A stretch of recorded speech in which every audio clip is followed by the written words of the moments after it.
Hi, എല്ലാവർക്കും നമസ്കാരം. അപ്പം നമുക്ക് ചെമ്പനീർ പൂ എന്ന സീരിയലിൽ സച്ചിയുടെയും രേവതിയുടെയും ഇന്നത്തെ കഥ കേട്ടാലോ? എൻ്റെ ചാനൽ ആദ്യമായി കാണുന്നവരാണെങ്കിൽ സബ്സ്ക്രൈബ് ചെയ്യണേ, വീഡിയോ ഇഷ്ടപ്പെടുവാണെങ്കിൽ ലൈക്ക് ചെയ്യണേ, കമൻറ്റ് ചെയ്യണേ. അങ്ങനെ മഹിമ വർഷയോട് സംസാരിക്കുകയാണ്. മഹിമ ശ്രീകാന്തിനെ ഷോപ്പിൽ വെച്ച് കണ്ട കാര്യവും കൂടെ ഒരു പെൺകുട്ടി ഉണ്ടായിരുന്ന കാര്യമെല്ലാം വർഷയോട് പറയുന്നു.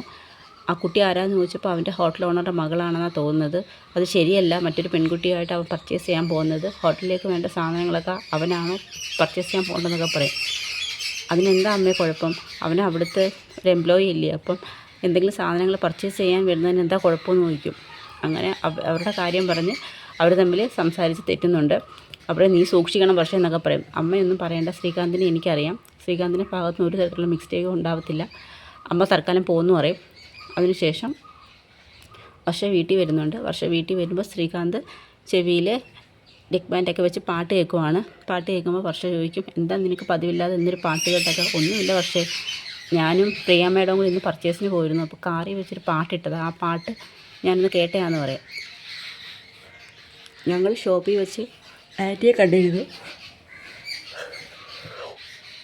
എന്ന കാര്യമൊക്കെ ശ്രീകാന്ത് വർഷയോട് പറയുന്നുണ്ട്. അങ്ങനെ പെട്ടെന്ന് അവിടെ കിടന്നൊരു പില്ലോ എടുത്ത് ശ്രീകാന്തിനെ വർഷം അടിക്കുകയാണ്. ഇവരുടെ സംസാരം കേട്ടുകൊണ്ട് ബഹളം കേട്ടുകൊണ്ട് നമ്മുടെ സച്ചിൻ രേവതി എന്താ പ്രശ്നം എന്നൊക്കെ ചോദിക്കുമ്പോൾ ഇവൾ വെറുതെ എന്നെ അടിക്കുകയാണ് സച്ചിയേട്ടാന്ന് പറയും. ഒരു കാര്യമുള്ളത് വർഷം അങ്ങനെ ചെയ്യത്തില്ലല്ലോ എന്ന് സച്ചി പറയുന്നു. അപ്പോൾ ചോദിക്കും, ഇവളെൻ്റെ അനിയത്തിയ, അവളെ ഒരു തരത്തിലും വിഷമിപ്പിക്കലെന്ന് എൻ്റെ അടുത്ത് പറഞ്ഞിട്ടില്ലേ? ഞാനൊന്നും ചെയ്യത്തില്ല സച്ചിയേട്ടാ, ഒന്നുമില്ലാതെ വർഷം അങ്ങനെ പറയത്തില്ല, എന്തെങ്കിലും ഉണ്ടെങ്കിൽ പറ മോളേന്ന് ചോദിക്കും. ഇപ്പോൾ ഒന്നുമില്ല, എന്തെങ്കിലും ഉണ്ടെങ്കിൽ സച്ചിയേട്ടനോട് പറയാമെന്ന് പറയും. അവർ പോയതിന് ശേഷം ശ്രീകാന്ത് പറയും, നീ എന്തിനാ വർഷേ ഏട്ടൻ്റെ അടുത്ത് ഓരോന്ന് പറഞ്ഞു കൊടുക്കുന്നത്? ഏട്ടനെ കയ്യിൽ നിന്നൊരു തല്ലുകൊണ്ടാ 4 ദിവസം ഞാൻ എഴുന്നേക്കത്തില്ലെന്നൊക്കെ പറയും. ആ ഓർമ്മ നിനക്ക് വേണമെന്നൊക്കെ പറയും. അതിനുശേഷം പീലിയെ കാവൽ നിർത്തിക്കൊണ്ട് നമ്മുടെ ശ്രുതി കിടന്ന് നല്ല ഉറങ്ങുവാണ്. അപ്പോഴത്തേക്ക് ശ്രുതി കയറി വന്നിട്ട് വഴക്ക് പറയും. എന്താ ശ്രുതി ഇത്? ശ്രുതി കിടന്ന് ഇങ്ങനെ ഉറങ്ങുവാണോ സെയിൽ നടക്കുന്ന സമയത്ത്? ഒരു സെയിൽ നടക്കുന്നില്ല ശ്രുതി, കച്ചവടം തീരെ മോശമാണെന്ന് പറയും. അപ്പോഴത്തേക്ക് ഒരാൾ പെട്ടെന്ന് കോട്ടും സൂട്ടൊക്കെ ഇട്ട് ഷോപ്പിലോട്ട് വരുന്നുണ്ട്. ഒരു പണക്കാരൻ വരുന്നെന്ന് പറയും. പെട്ടെന്ന് ശ്രുതി ചാടി എഴുന്നേക്കും. എന്താ സാർ വേണ്ടത്? അങ്ങനെ കുറച്ച് ഐറ്റംസൊക്കെ ഒരു 11 lakhൻ്റെ സാധനങ്ങളൊക്കെ ഓർഡർ ചെയ്യും. അതിനുശേഷം ക്യാഷ് ഇപ്പം തന്നാൽ നാളെ സാധനം വരാമെന്ന് പറയും. ഒരിക്കൊരു 7th ഡേറ്റിലേക്ക് മതിയെന്ന് പറയും. എന്താ സാർ അന്ന് വിശേഷം വല്ലതും ഉണ്ടോ? അപ്പോൾ അന്ന് ലോട്ടറി അടിക്കും, അന്ന് വരാമെന്ന് പറയും. അപ്പോഴേക്ക് മനസ്സിലാവുന്ന അയാൾക്ക് മാനസിക വിഭ്രാന്തിയുള്ള ആളാണെന്ന്. പെട്ടെന്ന് പീലിയെ പിടിച്ചിട്ട് അയാളെ എടുത്ത് ഷോപ്പിന് പുറത്ത് കൊണ്ടുവെക്കും. കുറച്ച് കഴിയുമ്പോൾ ഒരു പെൺകുട്ടിയെ ലെറ്ററുമായിട്ട് പിരിക്കി കൊണ്ട് കൊടുക്കും. ആ ലെറ്ററിനകത്ത് ശ്രുതിയെ ബ്ലാക്ക്മെയിൽ ചെയ്യുന്ന ആൾ എഴുതി കൊടുക്കുന്ന ഒരു ലെറ്ററാണത്. ഞാൻ ഇന്ന അമ്പലത്തിലുണ്ട്, ഒരു ക്ലൂവും കൊടുക്കും.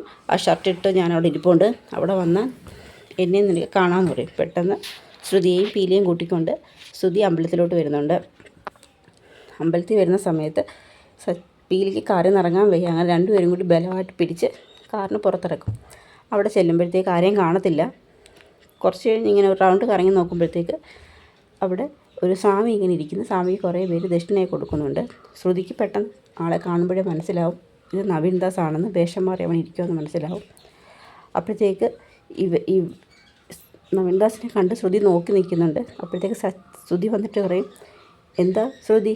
ഒന്നുമില്ല, ഏതോ നല്ല ജ്ഞാനമുള്ള സ്വാമിയാണെന്ന് തോന്നുന്നു, ഞാൻ സംസാരിക്കണം. വേണ്ട, നമ്മൾ വന്ന കാര്യം ആദ്യം നടക്കട്ടെ, പിന്നെ സ്വാമിയെ കാണാമെന്ന് പറയും. അല്ല, നമുക്ക് ആദ്യം സ്വാമിയെ കാണാമെന്ന് പറഞ്ഞാൽ സ്വാമിയുടെ അടുത്ത് അനുഗ്രഹം മേടിച്ചിട്ട് അപ്പം സ്വാമി ഇങ്ങനെ നോക്കി, ഞാൻ സ്വാമി എവിടെ കണ്ടിട്ടുണ്ടല്ലോ എന്ന് പറയും. ഞാൻ ഹിമാലയ സാനിക്കലാന്ന് പറയും.